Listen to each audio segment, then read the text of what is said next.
மொதல் செய்தி புருடா இன்டெலிஜென்ஸ் விங்கோட போலி தகவல்லேருந்து ஆரம்பிச்சிடலாம். என்னன்னா ரஷ்யா 3 ஃப்ரண்ட்ல மிகப்பெரிய அளவில் தாக்குதல் எடுக்க போறாங்க. அதுல இந்த ஜப்பரோஷியா பகுதி இருக்குல்ல, இந்த ரொபோத்தேனி எப்படி இருந்தாலும் விழுந்துரும். ஆனா அதோட நிக்க மாட்டாங்க. முன்னேறி போய் ஒரிக்காவை கண்டிப்பா பிடிப்பாங்க அப்படிங்கிறது போல போலி தகவல் வந்திருக்கு. அடுத்து இவனிஸ்கி கூடிய சீக்கிரம் விழுந்துரும். அந்த இடத்துலயும் மிகப்பெரிய தாக்குதல் எடுப்பாங்க. அப்படியே கொஞ்சம் மேலே போனீங்கன்னா இந்த லெமன் ஃப்ராண்ட் இருக்கு இல்லையா, அதுல எம்போவில்கா அப்படின்னு ஒரு செட்டில்மெண்ட் இருக்கு. ஸோ இந்த 3 செட்டில்மெண்ட்டும் அடுத்தது ரஷ்யாவோட கைப்பிடிக்கல வந்துடும். அதுக்கான தாக்குதலை முன்னெடுப்பாங்க அப்படிங்கிறத சொல்லப்பட்டு வருது. நடக்குதா என்னன்றதை பொறுத்து இருந்து பார்ப்போம். இப்போ நம்ம அப்படியே அடுத்த செய்திக்கு போயிடலாம்.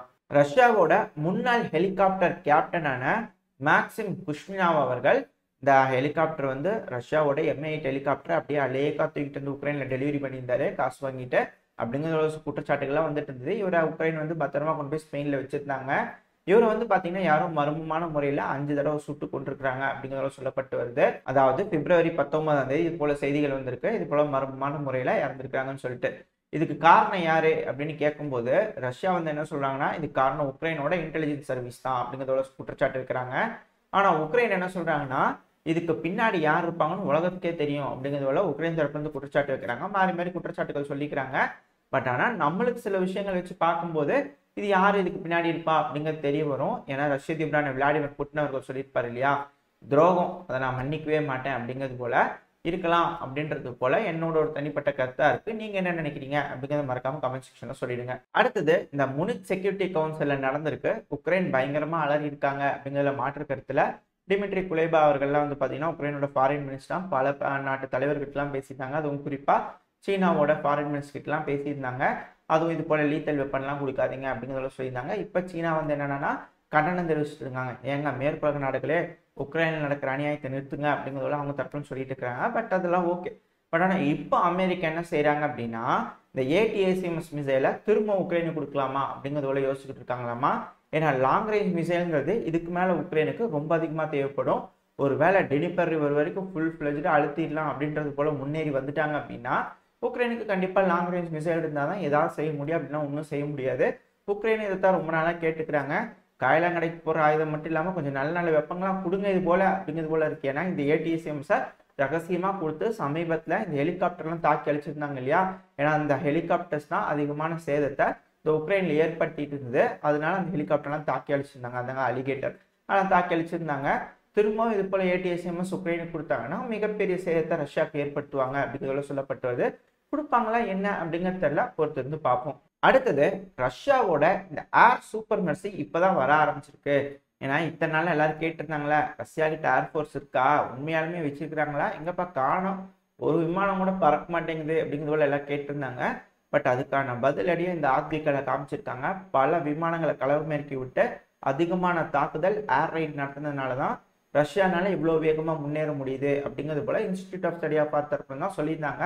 அது மட்டும் இல்லாமல் உக்ரைன் தரப்புல இருந்து திரும்ப திரும்ப சொல்லிட்டு இருக்காங்க நாங்கள் Su-24 வீழ்த்திட்டோம், MiG-35 வீழ்த்திட்டோம், இது போல பல விஷயங்கள் சொல்லிட்டே இருக்கிறாங்க. ரஷ்யா தரப்புல இருந்து டினை பண்ணாங்க. இன்னைக்கு கூட திரும்ப கன்ஃபார்ம் பண்ணிக்கிறாங்க. அதாவது பிப்ரவரி 18ஆம் தேதி திரும்பி சொல்லிக்கிறாங்க உக்ரைன் தரப்புல இருந்து இல்லை நாங்கள் இப்போ கூட 2 விமானத்தை போட்டு தள்ளிட்டோம் அப்படிங்கிறது போல திரும்ப உக்ரைன் தரப்புன்னு சொல்லிக்கிறாங்க. பட் இதெல்லாம் ஓகே.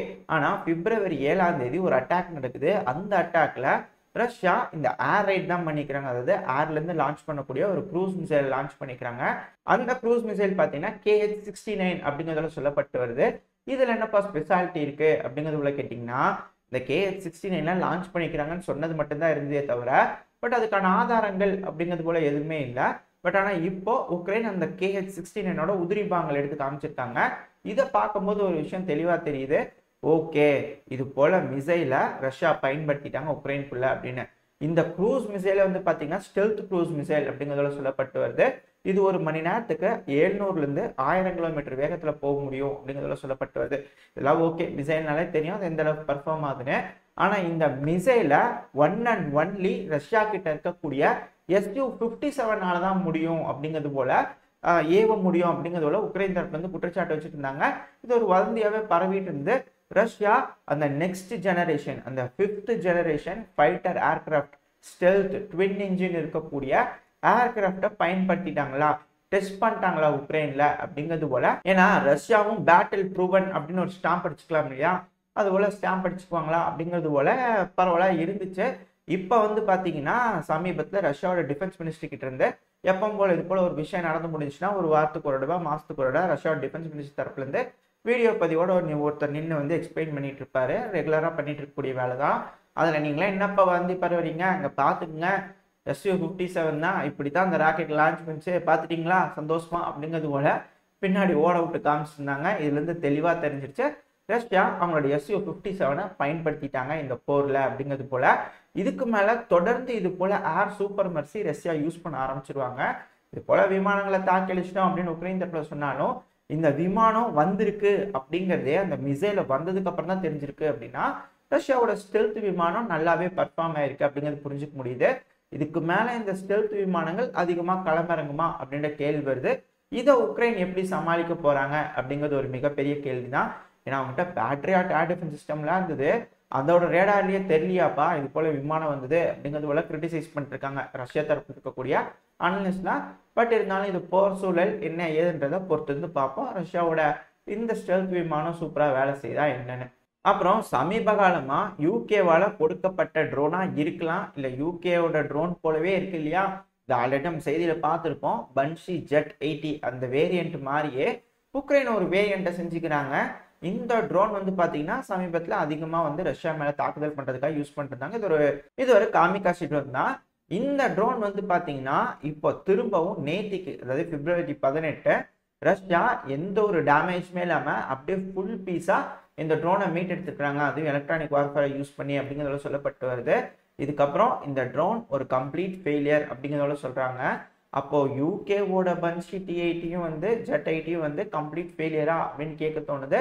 என்ன ஏதுன்றதை பொறுத்து பார்ப்போம். என்னதான் அந்த டெக்னாலஜி கொடுத்திருந்தாலும் மேபி சில பல விஷயங்கள் யூகே மாத்திக்கிறதுக்கு வாய்ப்பு இருக்கு. ஒருவேளை இதில் இருக்கக்கூடிய டெஸ்ட் பண்ணி பார்த்துட்டு, ஏன்னா உக்ரைன்கிறதே ஒரு டெஸ்ட் ஜோன் மாதிரி ஆகிப்போச்சு, டெஸ்ட் பண்ணி பார்த்துட்டு இதில் என்னென்ன பிரச்சனைலாம் இருக்கோ அதெல்லாம் வந்து அவங்களோட ட்ரோன்களை சரி பண்ணிக்கலாம் அப்படிங்கிறதுக்காக கூட இருக்கலாம். ஏன்னா பேட்டில் ப்ரூவன் அப்படின்னு ஒரு ஸ்டாம்ப் வேணும் இல்லையா, அதை குத்திக்கலாம் யூகே பார்த்துக்கிறாங்க.